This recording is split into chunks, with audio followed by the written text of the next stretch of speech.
Bonjour, je suis tellement contente. Je voulais commencer par dire merci de la part de nous tous. Remercier des milliers de personnes. Je suis tellement amoureux de vous. Nous sommes tous dans le même bateau. Je sais que c'est incroyable d'être dans cette pièce, de ressentir ça. Bien sûr que je finis ici. Je dis ça toute la journée depuis le début. Quelqu'un me donne quelque chose et je fais bien sûr merci. Merci que tu feras ainsi pour moi. C'est un bon état d'esprit. C'est une attente du bien-être que vous méritez. C'est vraiment un bon état d'esprit. C'est un état d'esprit incroyable, oui. J'écris des contes de fées, des légendes, des mythes et des histoires. Vous les recevez ou vous les dirigez? Je les reçois. J'avais l'habitude de les diriger, et puisque c'est pour cela que je suis ici, puisque je suis sur un chemin où je sais que je suis un vaisseau, et de plus en plus, je me dis, et si je n'avais pas d'idée, et que je prenais tout à la source? Est-ce que tous les livres sont comme ça? Eh bien, vous voyez, il est important de reconnaître que votre vie vous a amené à poser ces questions. Vous ne faites pas qu'attirer sans relation avec votre propre désir. Nous voulons vous en parler et nous n'avons jamais eu cette conversation auparavant. Nous sommes très enthousiastes par cette conversation. Est-ce qu'un humain doit se sentir moindre s'il a reçu la pensée plutôt que l'avoir pensée?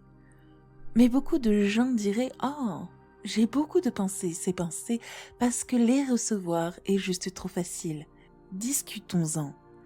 Quelle est la différence entre penser une pensée et recevoir une pensée? Eh bien, en fait, ce dont nous parlons, dans les deux cas, c'est une vibration. Et dans les deux cas, c'est une vibration qui est interprétée par votre cerveau.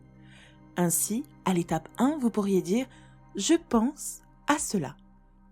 Mais la situation pourrait vous amener à recevoir cette pensée. Et si l'étape 1 était de recevoir sans l'influence de la source, comme recevoir des problèmes, des luttes et des traumatismes de la conscience de masse qui vous entoure?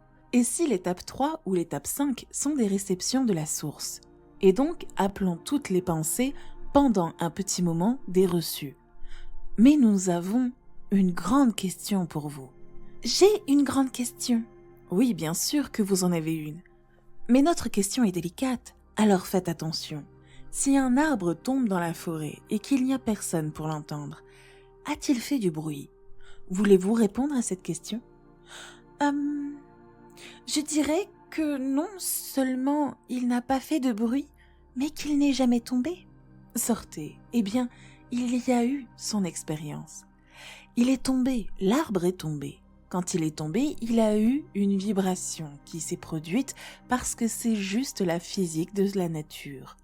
Mais s'il n'y a pas de tympan pour refléter la vibration et la traduire en quelque chose que vous appelleriez le son, alors il n'y a pas eu de son.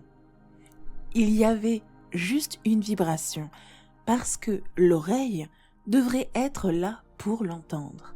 De la même manière, si la source fait pleuvoir une vibration et que personne n'est à l'écoute pour la recevoir, est-ce que cela s'est produit? Ben non. Alors qui a pensé cette pensée? Vous, quand vous l'avez reçue. Nous essayons juste de vous donner une petite justification pour votre terrible existence.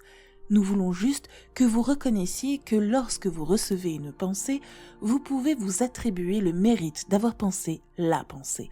Mais nous voulons que vous commenciez à vous demander, lorsque cela m'est arrivé, sous quelle influence j'étais.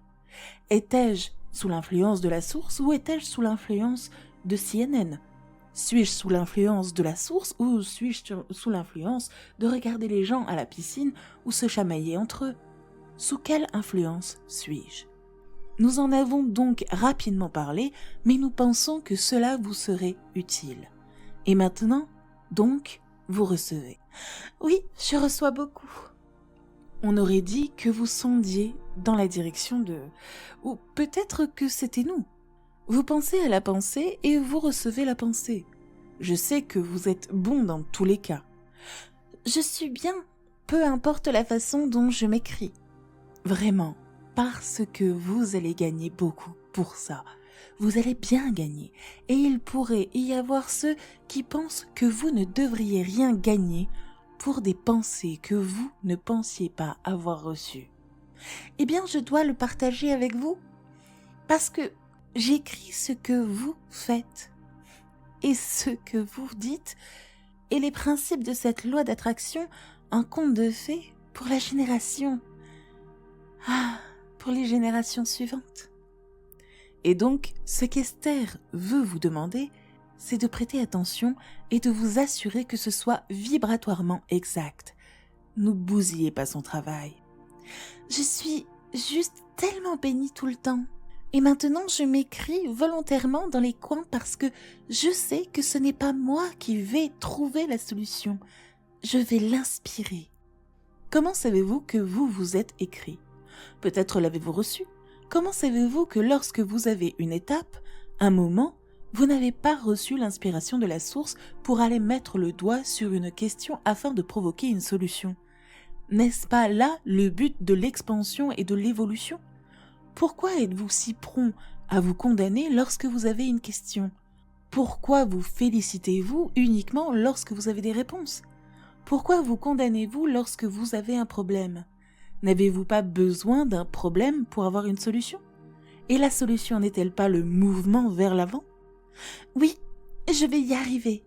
C'est l'installation, n'est-ce pas ? Ne faut-il pas avoir une certaine expérience pour stimuler ? Vous savez sur quoi vous êtes tombé. Vous avez abordé un sujet dont nous n'avons pas parlé aujourd'hui et dont nous parlons toujours. Nous n'en avons pas parlé aujourd'hui et nous voulons en parler aujourd'hui. Mais nous n'en avons pas encore parlé. C'est une chose vraiment importante dont nous n'avons pas parlé aujourd'hui maintenant. Et c'est le seul endroit où la satisfaction ne peut venir que d'un désir vers lequel vous tendez. Donc, si vous ne produisez pas quelque chose chez vos lecteurs qui leur donne envie de quelque chose, vous pouvez parler toute la journée dans ce sens, mais ils ne ressentiront aucune satisfaction. C'est ce qu'est pathos dans l'art, n'est-ce pas ? Il s'agit de stimuler la question et de fournir la réponse. N'est-ce pas ce qui fait la satisfaction ? Et les films, les pièces de théâtre ou les livres les plus insatisfaisants ne sont-ils pas ceux qui ne font que ressusciter ou susciter toutes les questions et vous laissent en suspens pour que vous puissiez les inventer ? Parfois Esther regarde un film et quand la musique change et qu'elle sait que ça tourne mal, elle part, elle ne reste pas là. Elle reste juste pour les bonnes choses afin de pouvoir écrire une fin heureuse pour elle. Parce qu'elle peut toujours y avoir une fin heureuse. Il y a toujours une fin heureuse. Il y en a toujours une. Et ils ont vécu heureux pour toujours et vivent heureux maintenant. Laissez vos livres se terminer de cette façon. Pas de « et ils vécurent heureux jusqu'à la fin des temps ». Là-bas et dans je ne sais quand, mais ils vécurent heureux dès à présent. Vous avez quelque chose à ajouter ? Non, juste merci beaucoup. N'oubliez pas de laisser un message positif et de vous abonner.